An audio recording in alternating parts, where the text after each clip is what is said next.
İslam'a, Resulullah'a en büyük düşman olan Ebu Cehil'in oğlu iman etti ve diğerler birçoklarının evlatları iman eder.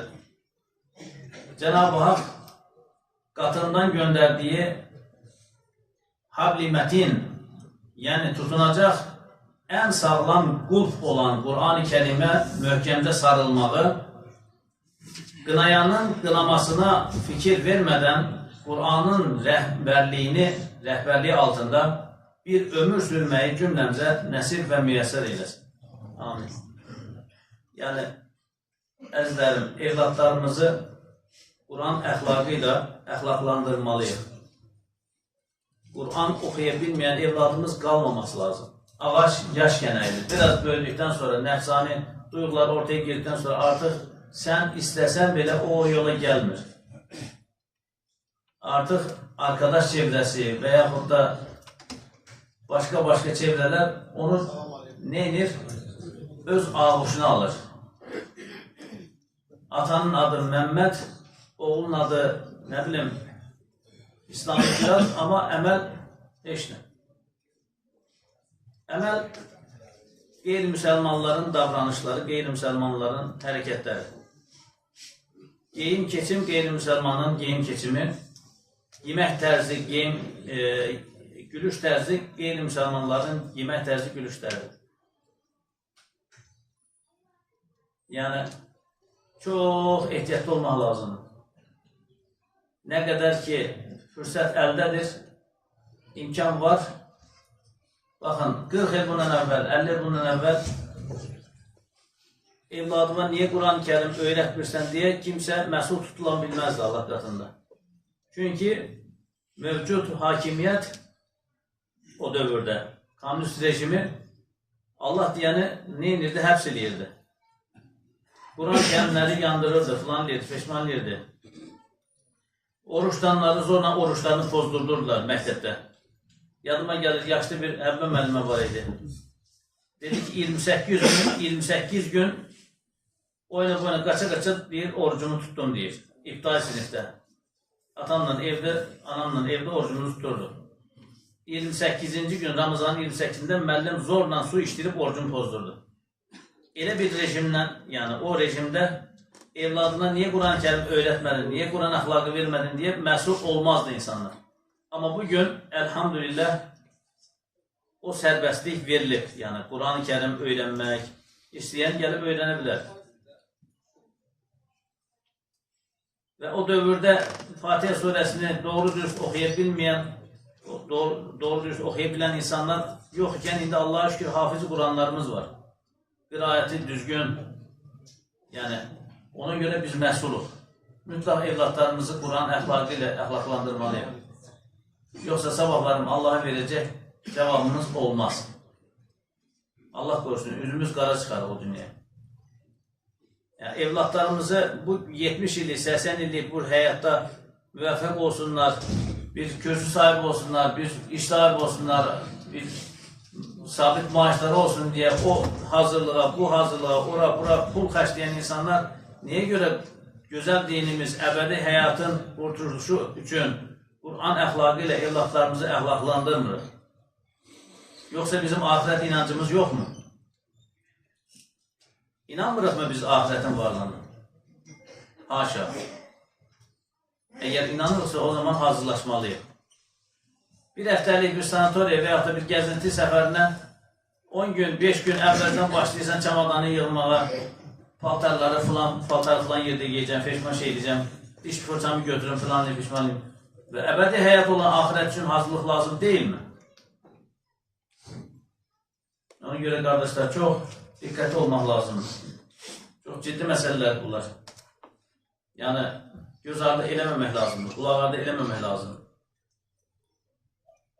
Huzur ve şifa İslam'dadır. Kur'an kimlerin yolundan gitmeli? Cenab-ı Hak her Fatiha'da bizden sırat-ı müstakimde kalmamızı isteyerek bile dua ettirir. Sırat-ı-llezine en'amte aleyhim. Nimet verdiklerinin yoluna bizleri çaktır.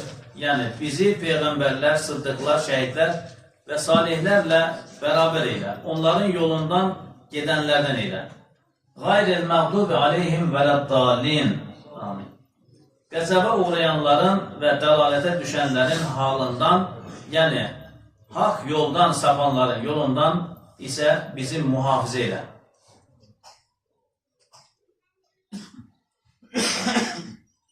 Bidətlərə diqqət.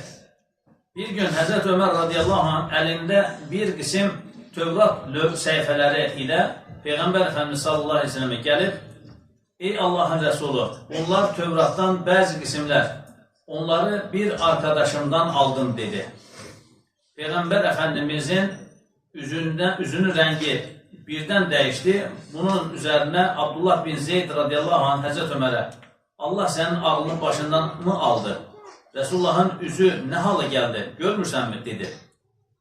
Xətasını anlayan Həzrət Ömər radiyallahu anh dərhal böyük bir eşq ilə Rəbb olaraq Allahdan, din olaraq İslamdan, Peyğəmbər olaraq Muhammed sallallahu aleyhi ve sellem'dən, imam olaraq Qur'andan razı olduq, dedi. Bunun üzərinə Allah Rəsulunun üzündə güllər açdı, üzüntüsü getdi. Sonra da Fəxri Kainat Əfəndimiz belə buyurdu.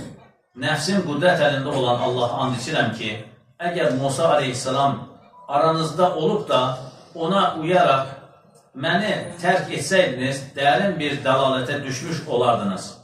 Siz ümmətlər içində mənim nəsibimsiniz, mən də peyğəmbərlər içində sizin nəsibinizəm. Rəvah Heysəmi.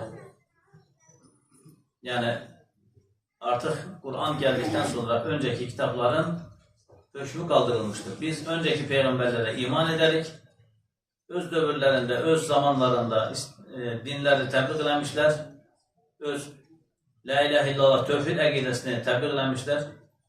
Amma bugün onların kitabları müharrəf sayılır. Bozuntuya uğramış kitablar sayılır.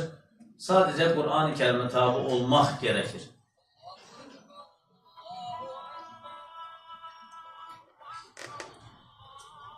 Burada duraq inşallah.